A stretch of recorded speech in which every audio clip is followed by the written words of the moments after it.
Okay. We're here. Life, We're back. life and grace. Life and Grace. I'm Brad Holman, Troy Nicholson.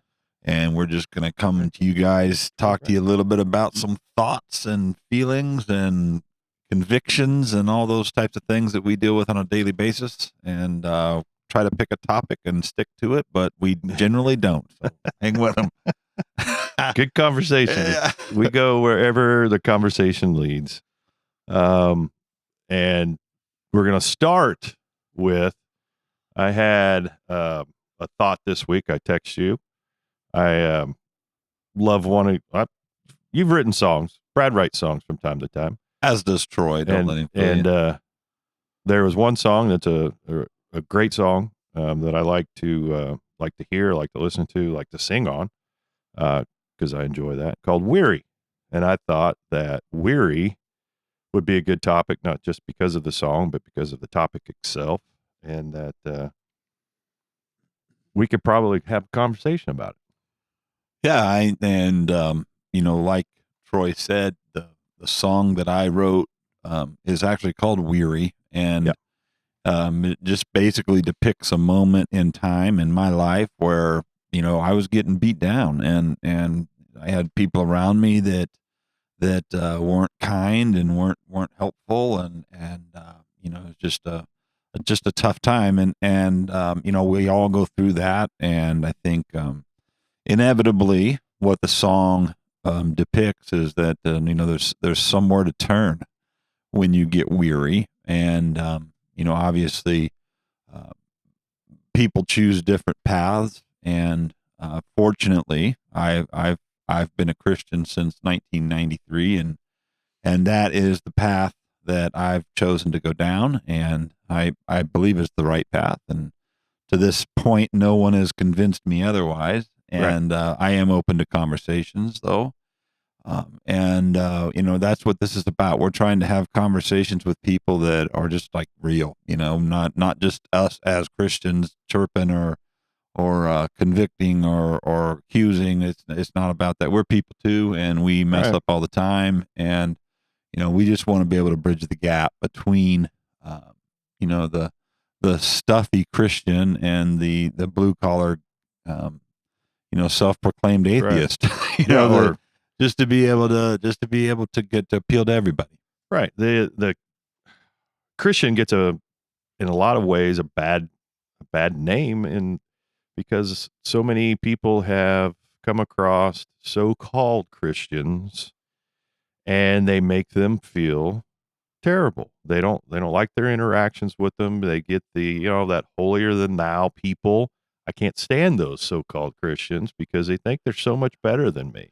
Well, the funny thing is those would be comparable, I would say, to the Pharisees, right? Yeah, so in the Bible, the people that Jesus had the most conflict with were the Pharisees, just because of that reason, as they were righteous, judgmental and righteous, and thought that they were, outwardly they looked great, but inwardly they were corrupt and impure. So, that's not what we want to be like. We don't want to be like the Pharisees. No, we want to be like just good old Troy and Brad, and we got a lot of friends.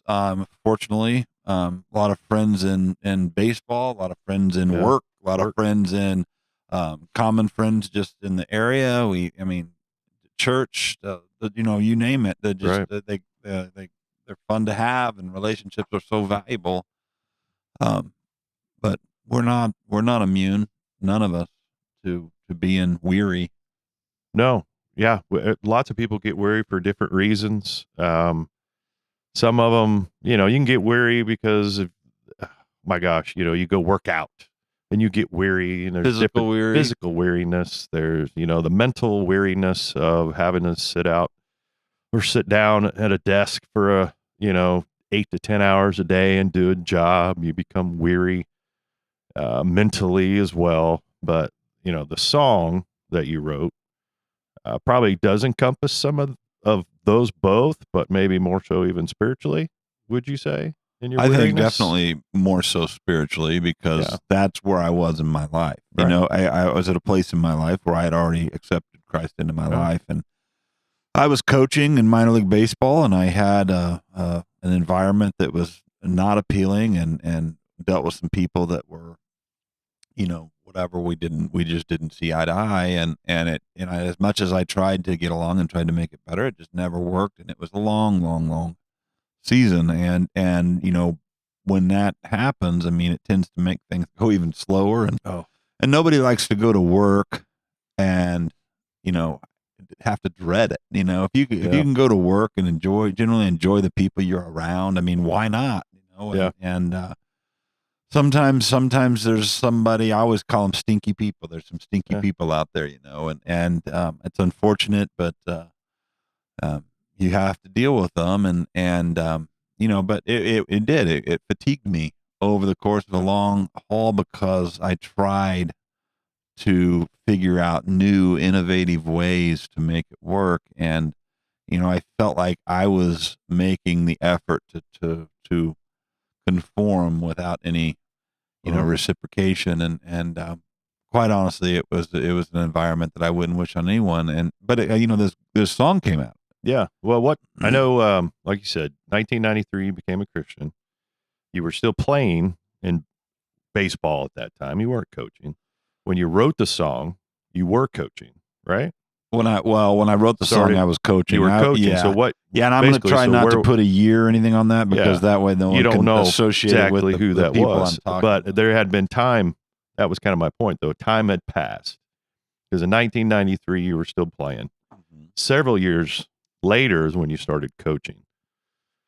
So, which were 20ish something years ago, you started the coaching period. So, what my point is, even if you've been a Christian for a while, sometimes these things happen. Well, I don't think, right? Maybe even more.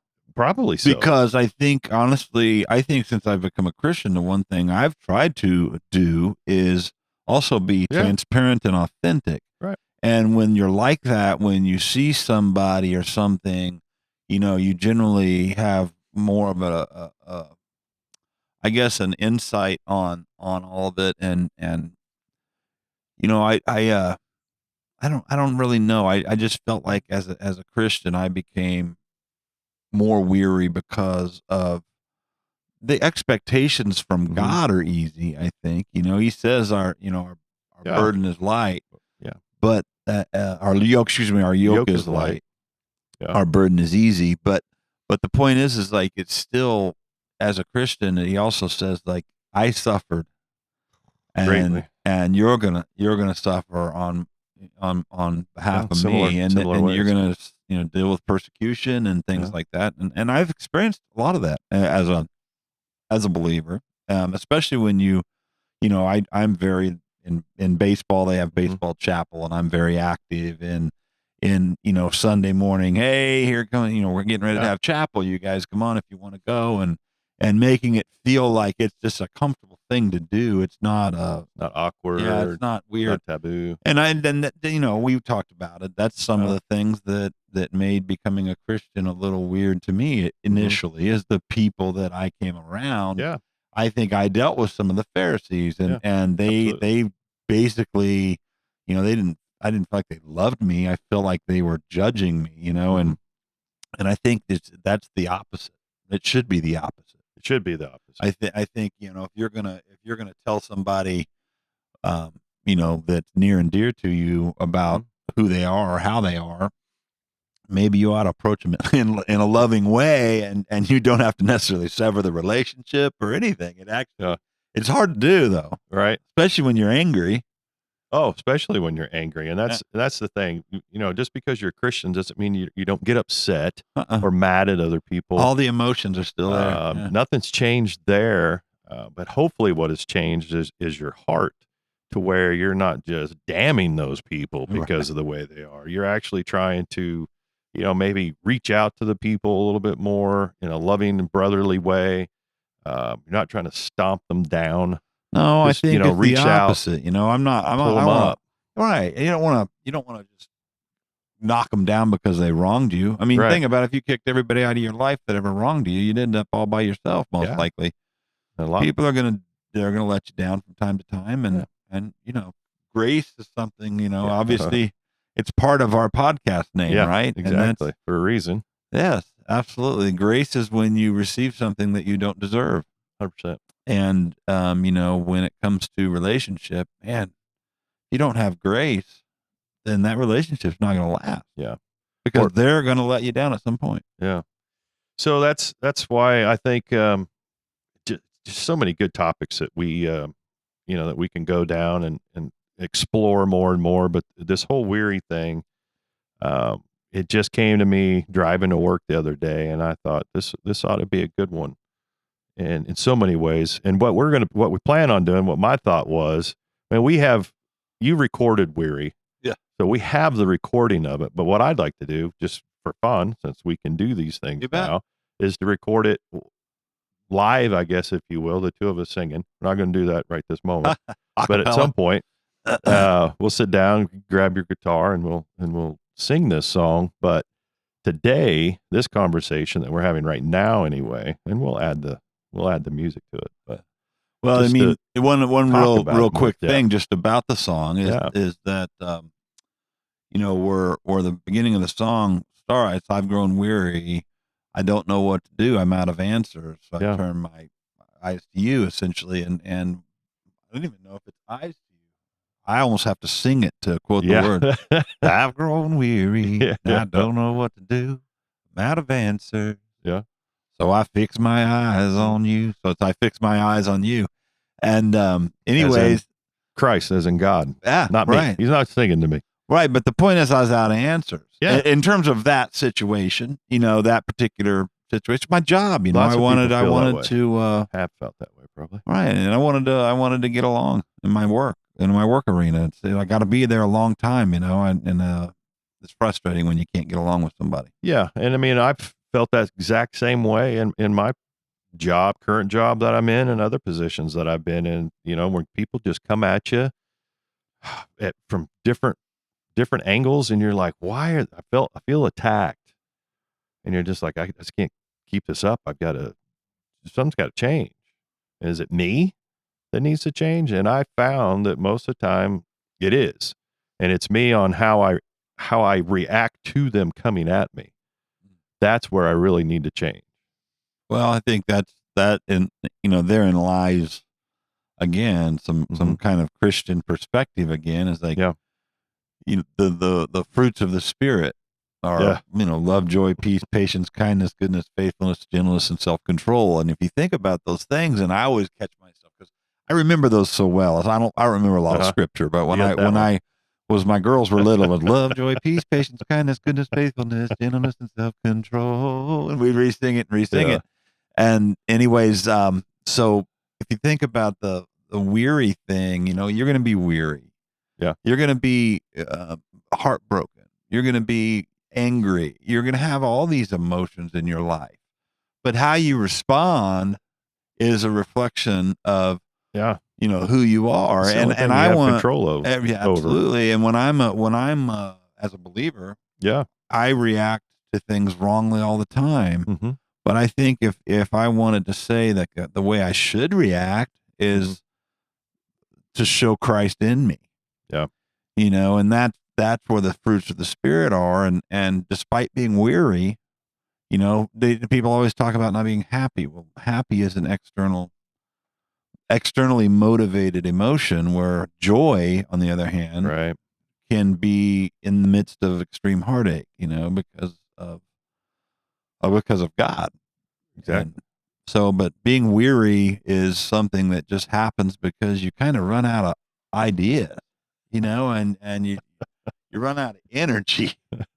Yeah. I mean, that goes back to the definition of the weary. Your endurance is your energy. I mean, and where do you find that? How do you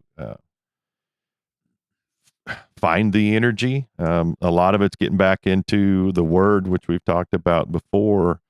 If you're going to God, and again, if you can do it daily, that'll help your endurance so much more, because you can lean on that when you are feeling tired, when you are feeling challenged, when you are feeling uncertain in your own thoughts. Yeah. You don't rely on that. Right. And to be quite candid, I've been weary. Yeah. And I've been weary where I've turned to God and turn to prayer. And I've been weary where I've gotten hammered and woke up, you know, on a cold floor somewhere. So that didn't work. No, too well. I mean, it numbed it for a while. Yeah, it was just, I guess just immediate gratification, so to speak. But it definitely didn't work. It didn't fix anything. It didn't fix anything. It didn't satisfy you. It didn't refresh you. No, it definitely didn't take away the weariness either. It felt a little bit harder the next day. Right, sure. Absolutely. Yeah. And you just get more and more weary. Yeah. If you handle it the wrong way.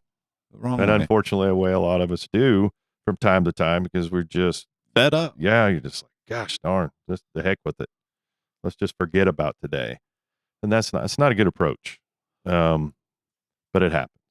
Right. And you start, you think about the environments that you've been in when you're weary. Most of the time, other people are involved.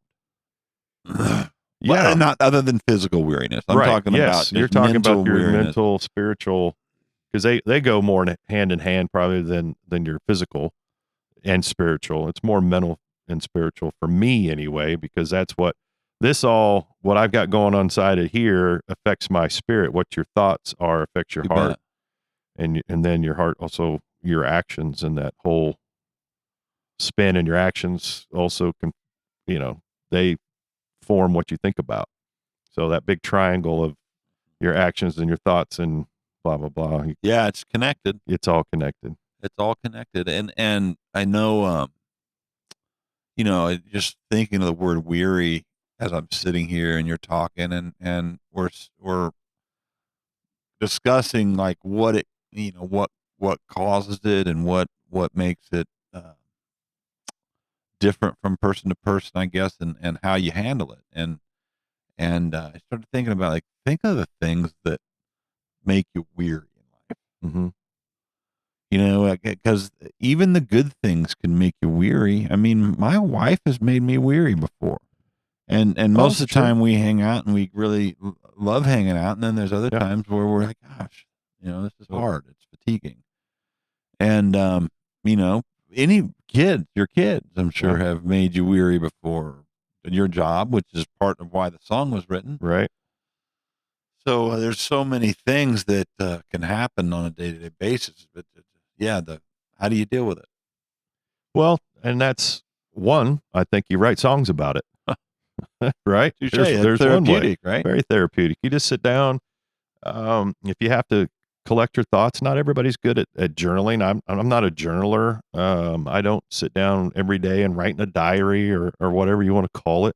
But I know a lot of people get a lot of satisfaction by doing that. They get something out on paper and it helps them, and in some cases get it out of their heads. And they're like, okay, now that's on paper. I can let it go. And a lot of people will do that. And if you can, that's great, but it can help. So if you've ever been weary, maybe you need to start writing down. There's a cat. There's a cat on the curtain. We had a cat on the curtain. Cat's running around. So the cat may fly through here at some point. Well, and if you hear a little bell jingling, jingling a bell. Maybe I ought to go take the cat's collar off. Huh? Oh, and then that's about the time the cat will get outside. And then you won't be able to find the cat. I think the original collar with the bell was meant to keep the cat from sneaking up on the bird. That's a whole nother story that they have here, folks. They've got two cats, and they're both rescues from their own property. That's the funny thing. And that'll be another conversation. These cats are making me weary. Making you weary. But I'd rather see the cat run through here than just all right. All night. Well, anyway. Maybe we'll add them into a couple of our podcasts inadvertently. I'm sure it'll happen. It'll end up right here in the center. The black cat jumps up in front of the screen. It's not bad luck, folks. It's okay. No panic. No panic. So with the weary aspect of that, so people come across it in different ways. People cause their own weary.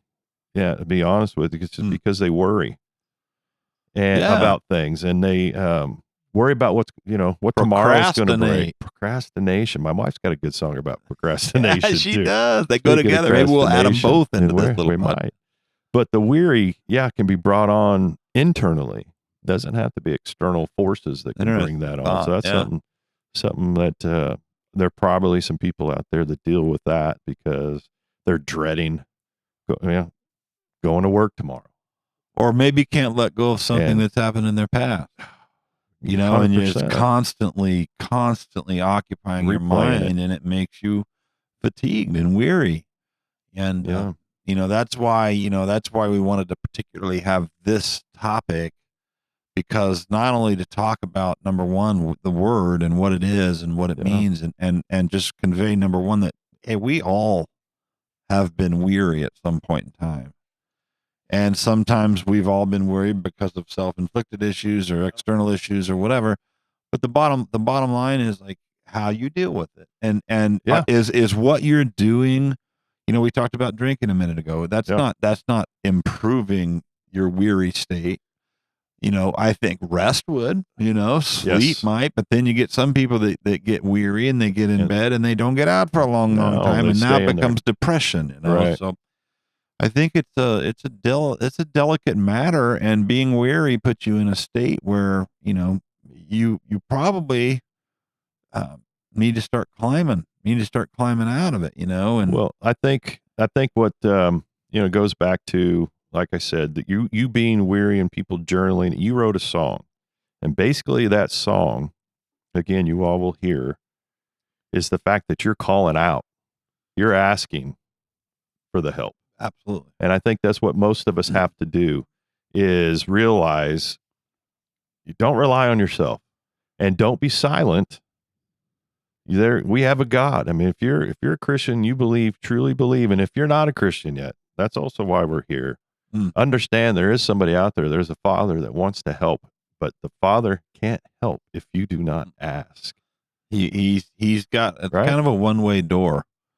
The doorknob's on the inside. Yeah. He's not going to come crashing through it. I mean, there's a point in time where, where I got in a place in my life, again, probably as a result of being weary, I might add, and, started seeking something more purposeful. And that's where I landed where I am. And, I just see things differently as a result. I think one thing nice about, about being a believer, being a Christian, is that when things do go bad, when you do get weary, there's some hope. There's hope. There's hope in God, who's bigger than all of it, and there's hope in eternity and heaven, and without evil, without sin, without 100%. So, those are the reasons why we live as Christians, or the reasons why we're supposed to live. We all get caught up in the worldly perspective and woe is me, and my life is terrible, and this is so hard.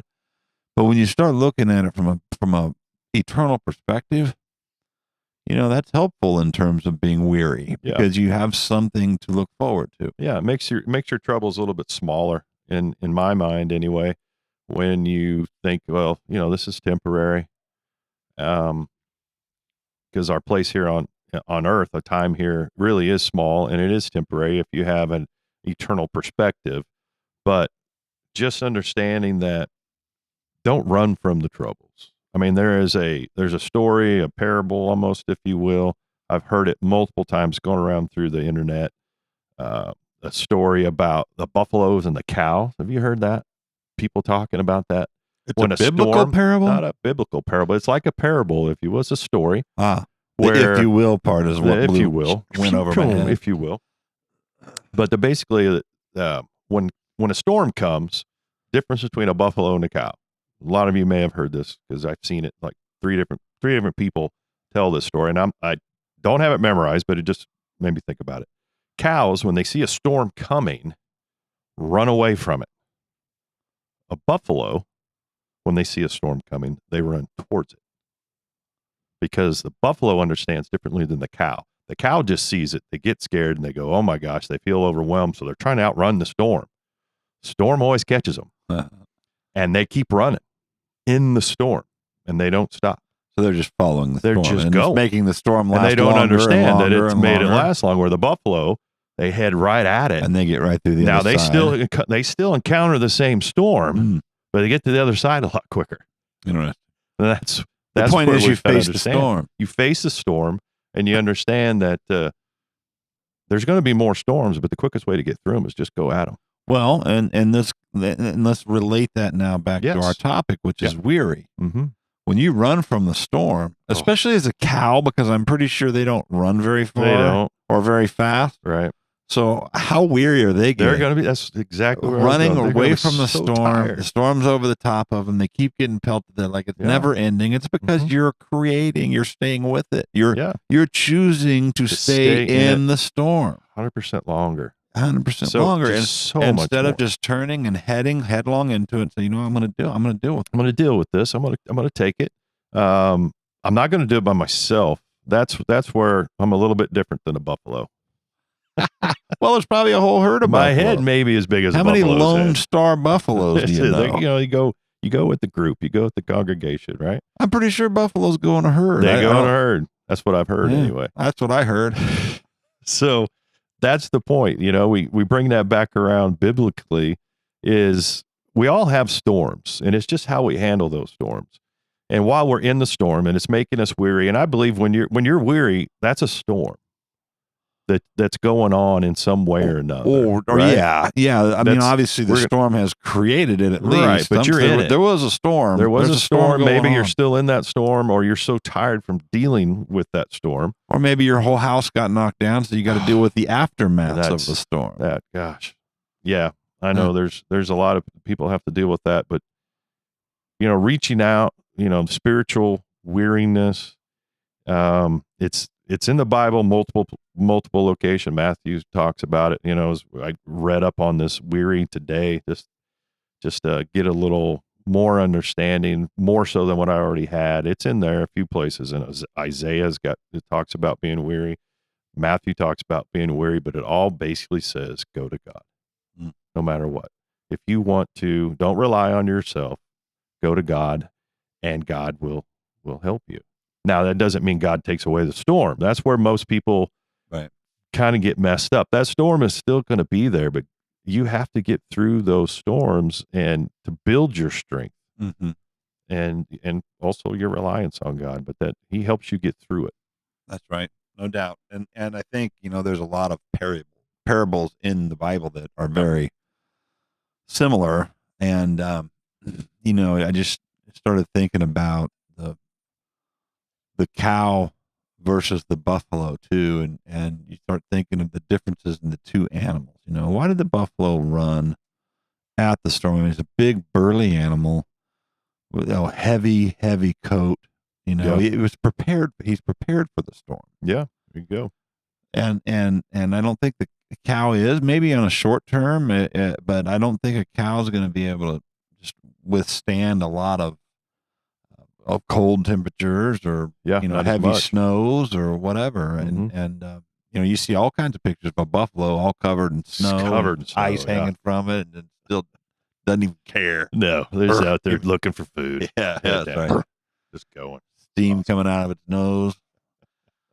They're animals, but the point is like it's such a great analogy, is because of the way you handle the storm. Yeah. And I think the one parable in the Bible that talks about the storm, is the house built on the sand versus the house built on the stone, on the rock. Yeah. And the rock being Jesus Christ. And the one neat thing about the parable that you just mentioned is that in the house on the sand and the house on the rock, the storms came. Yeah. No matter what the house was built on, the storms came. It's just the only difference is the one on the rock was able to withstand the storm. And that's just what we're talking about with the buffalo, kind of the same thing. It was prepared in advance.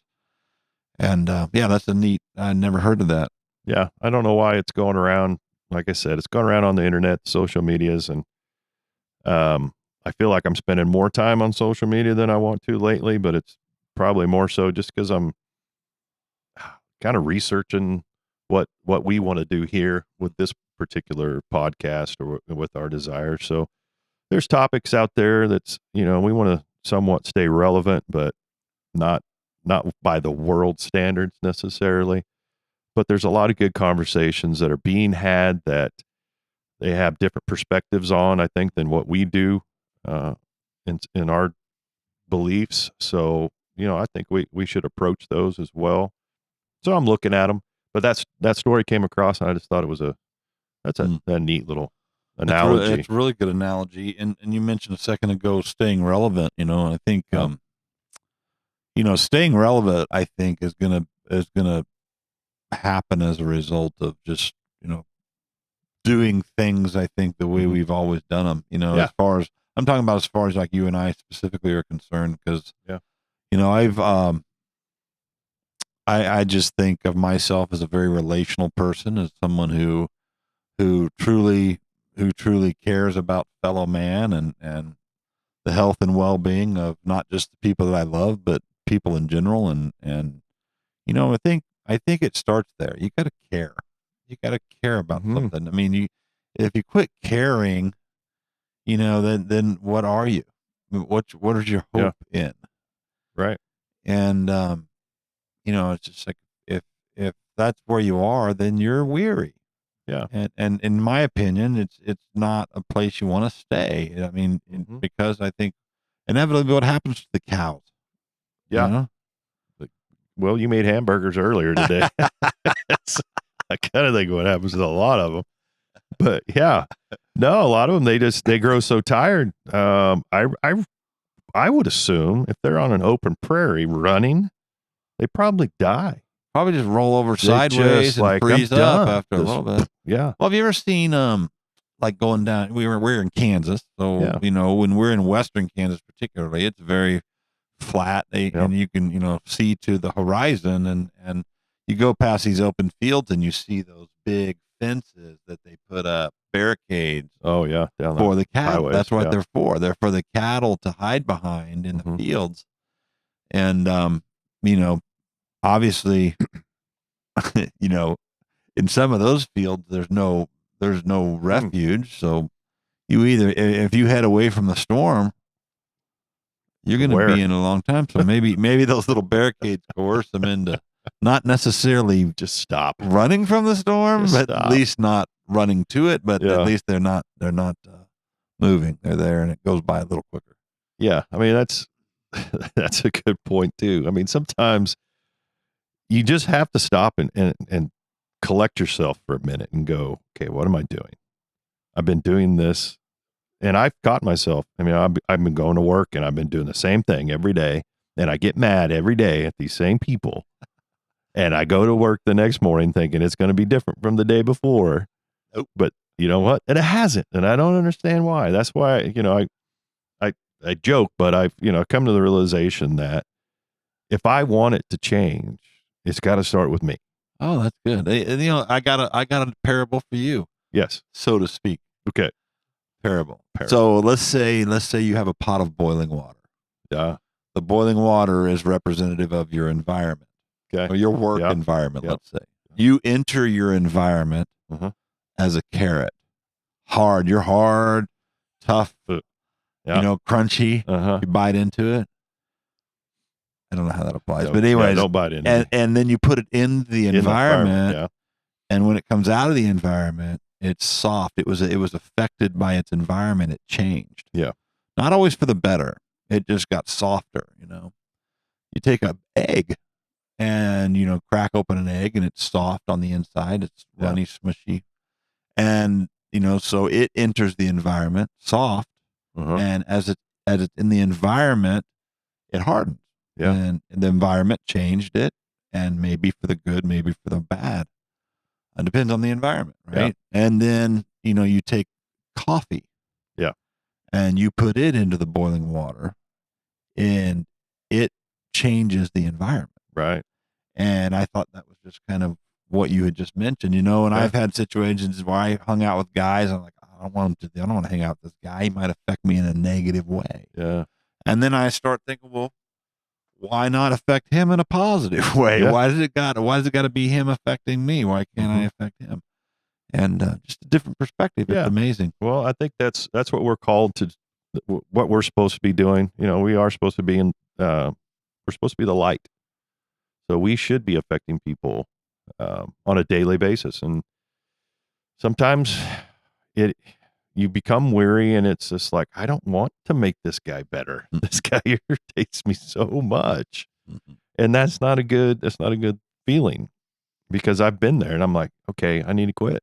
I got to stop. Let's help this person instead of feeling the way you're feeling. Let's find an answer to help this person. So, I mean, if I can take that perspective, great. And I'm not saying I always do that, but I found where when it's affected me enough, where I'm just like, nope, I'm not going to do this anymore. I got to figure out fixes. And it usually it starts with me. So that I'm not as weary. I mean, and I hope that's because I've learned, I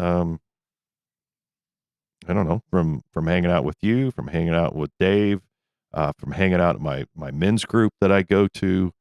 I lean on those guys a lot and their perspective of different things. The small group that we have going through church is what I'm talking about.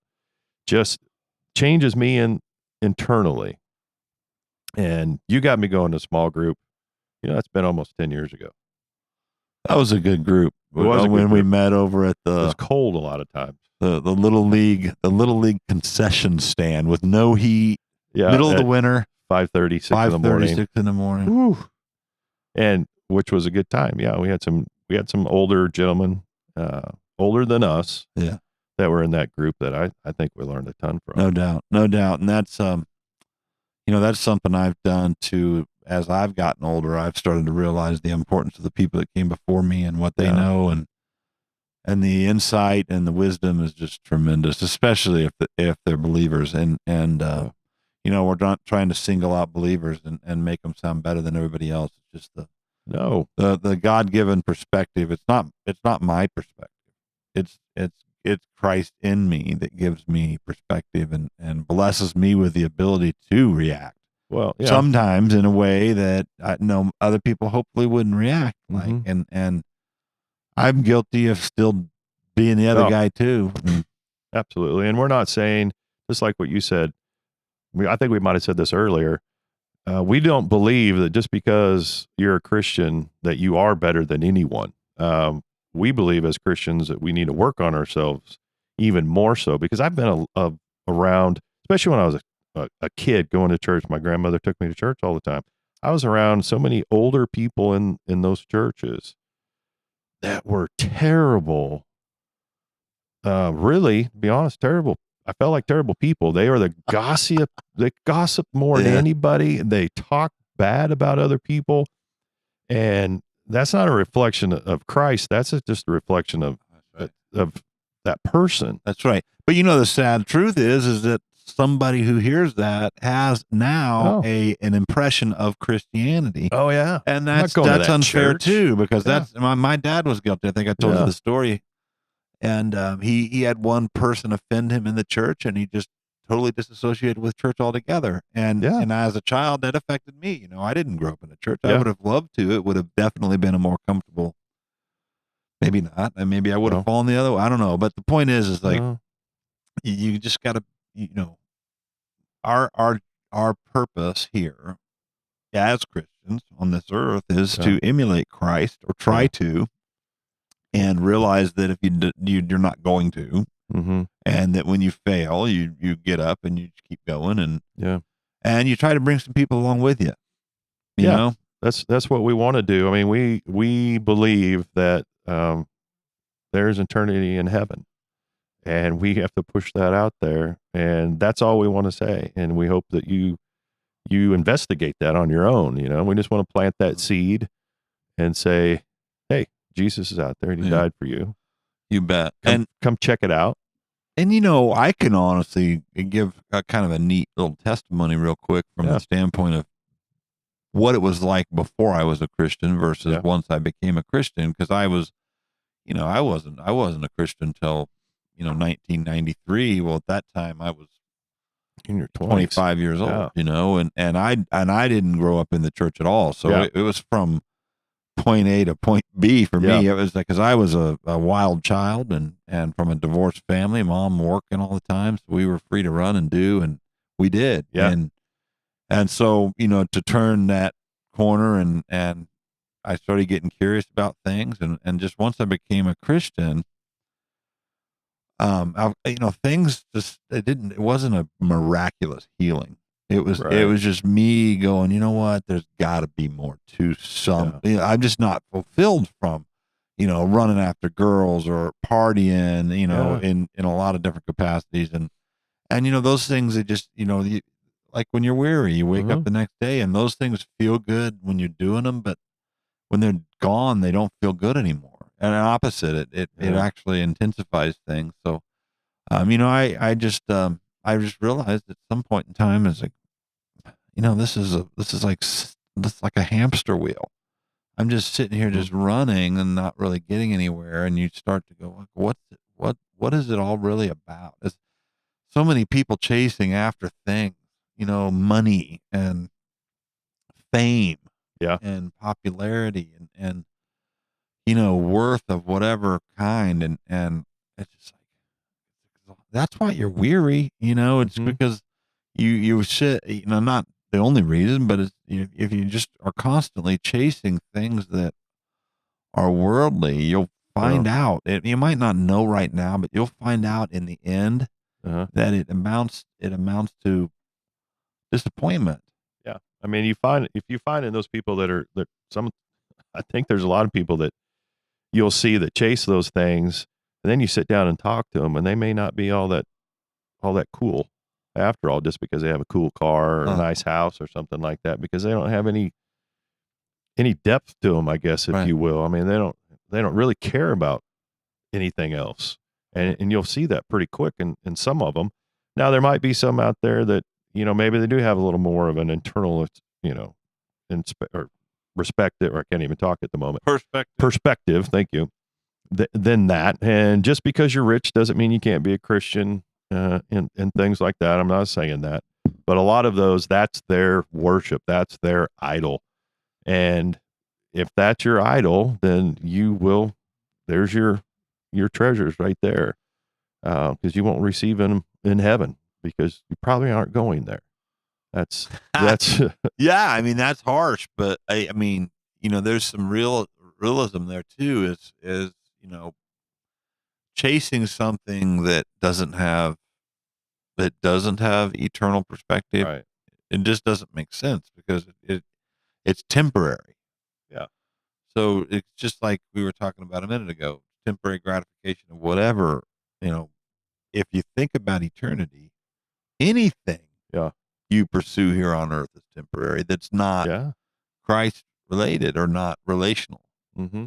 I mean, look at all those fellows over there in Egypt some thousands of years ago that made those big pyramids, and they buried themselves in there with all their worldly treasures. Yeah. Guess what's still inside those pyramids they found? Those guys with their worldly Worth of treasures. that they Yeah. didn't go with them. No. I'll be darned, they're Uh-uh. still there.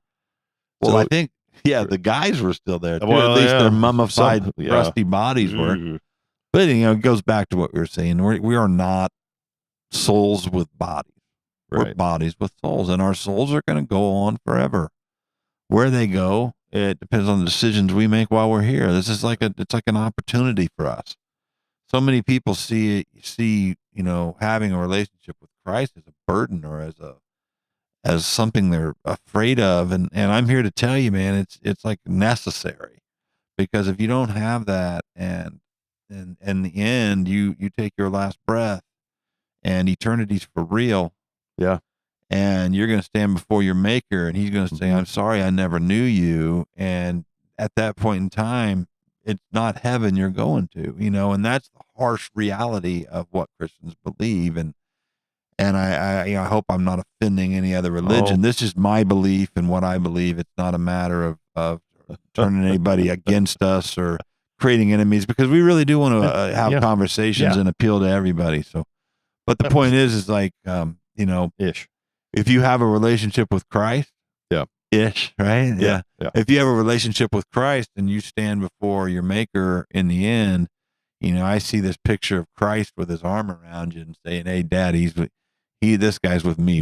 We can let him in. Yeah, he's my buddy." He knew the passcode. Yeah, he's good.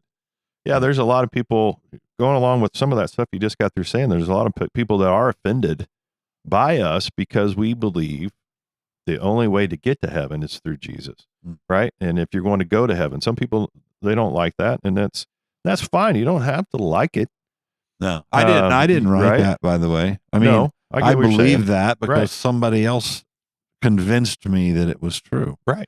And I convinced myself that it was true, and it didn't take it wasn't just a quick decision. I really took a lot of initiative to try to learn as much as I could before I made that decision personally. Mm-hmm. And I would challenge anybody who's listening to do the same. I mean, we'll answer questions, down the road once we get this all going. We can find answers to your questions. You bet. We might not have the answers. Yeah, definitely. But we might have some answers. You probably have some. Well, I don't have many. Probably in my own mind, I think I have some answers, but I don't. To me, it's all Christ centered, and that's the answer. That's the answer. Look at you. That is the answer. You already knew all the answers. Yeah, there's a lot of answers in that Bible. Yes, there's a lot of answers, and they are there. That's the crazy thing. The more I read some of these scriptures over and over again, you go back in there and you go, "Oh wow, yeah, there, okay, I get it now. Yeah. That makes a little bit more sense." Or just a deeper depth of perspective. Yeah, you might have had the basis of it, and then it starts to really dig and create depth, and that's why they call it the living word, right? Because it takes on such intricate meaning each and every time you read it. It might have, application wise, especially wherever you are in your world, in your life. So it's, I mean, again, all this is about being weary, and just the conversation that we're having is not us telling anyone how you should be. This is us telling you this is how we are, and it's a difference maker, right? And it's not going to take problems from your life. Nope.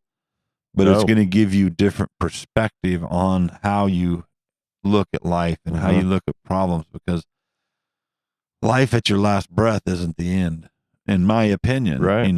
I would like to think that there's more to it than that, and I believe that there's more to it than that, and I really want to spend an eternity in heaven as opposed to hell, and that's it. And that therein lies the purpose of Jesus Christ. Because without him, we couldn't do it. Can't live a sinless life without Christ. God's going to see your sin in the last, and he's going to consume it.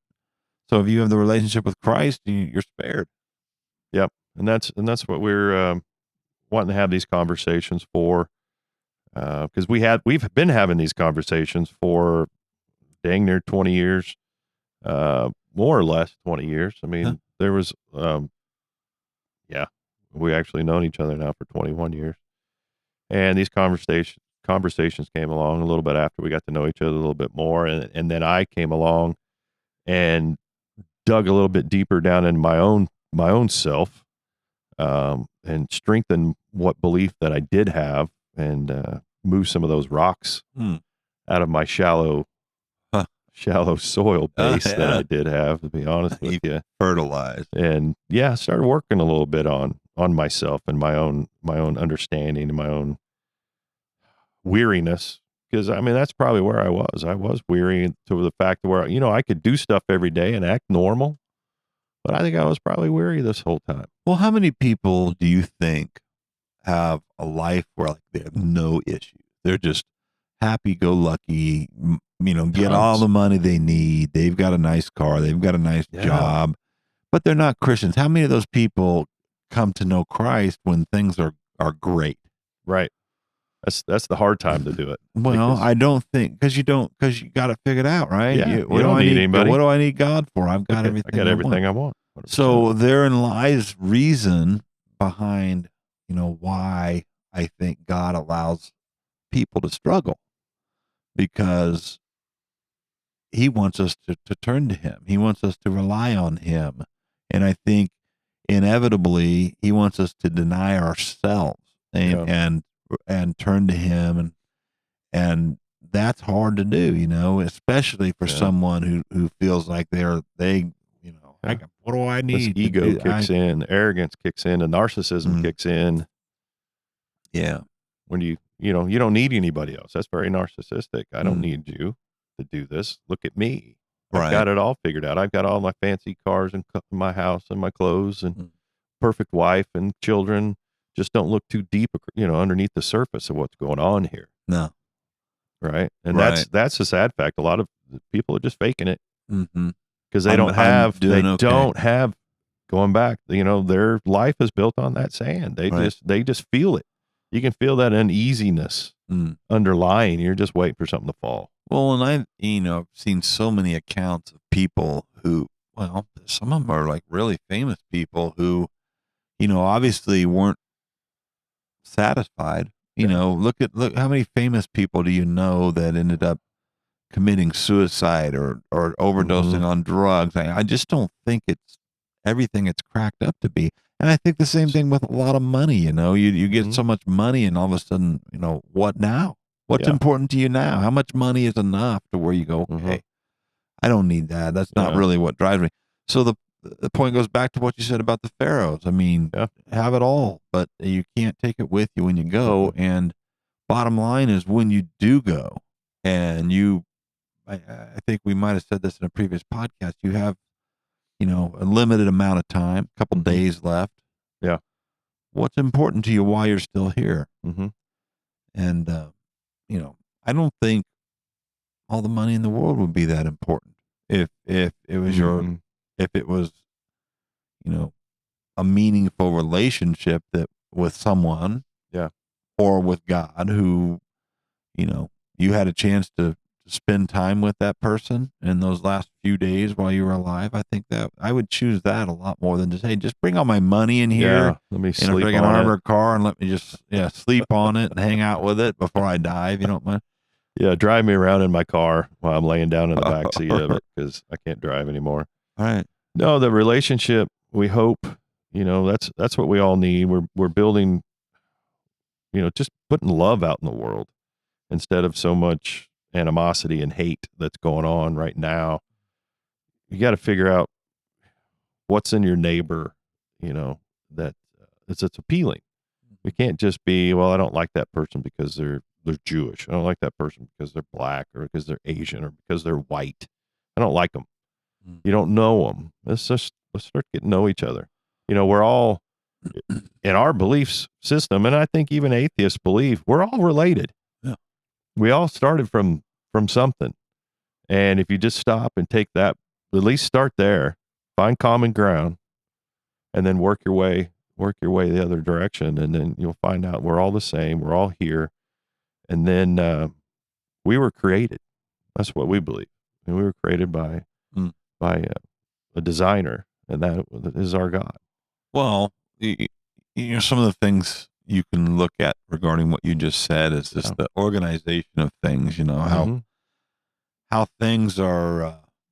Look at a DNA, a strand of DNA, and how organized that is, and the complexity of a human body, and the one-celled organisms up to the complete organism. And, you start to think of, first of all, let's just blow that Big Bang Theory out of the water, because explosions don't create organization. Yeah. And they can't create create themselves. No.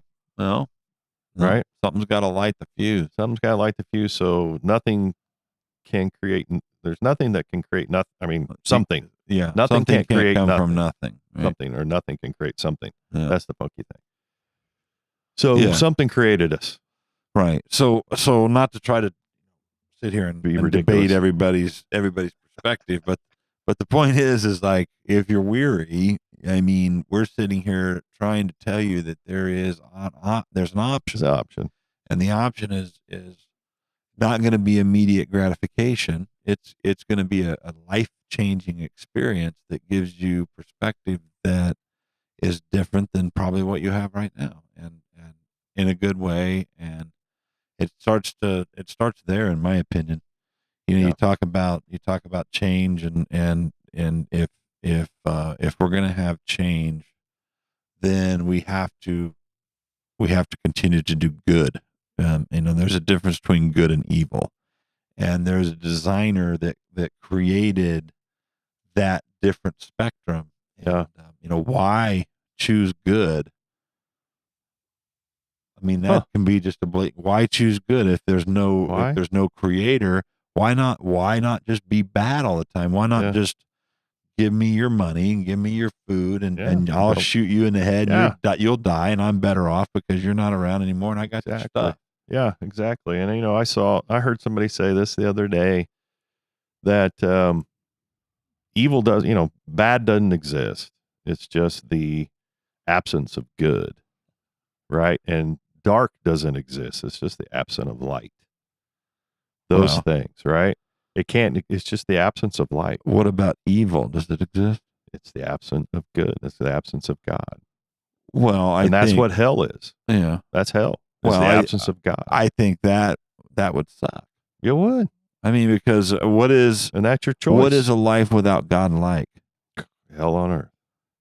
And no one cares about you. Uh-huh. It's every man for himself. Yeah. Survival of the fittest, like go to Africa and hang out with the lions and watch how they go about their business without you knowing they're there, and it's kill or be killed. Yeah. And that's, in my opinion, probably what hell's going to be like. Yeah. Gnashing of teeth. I don't like thinking about all that because it makes me weary.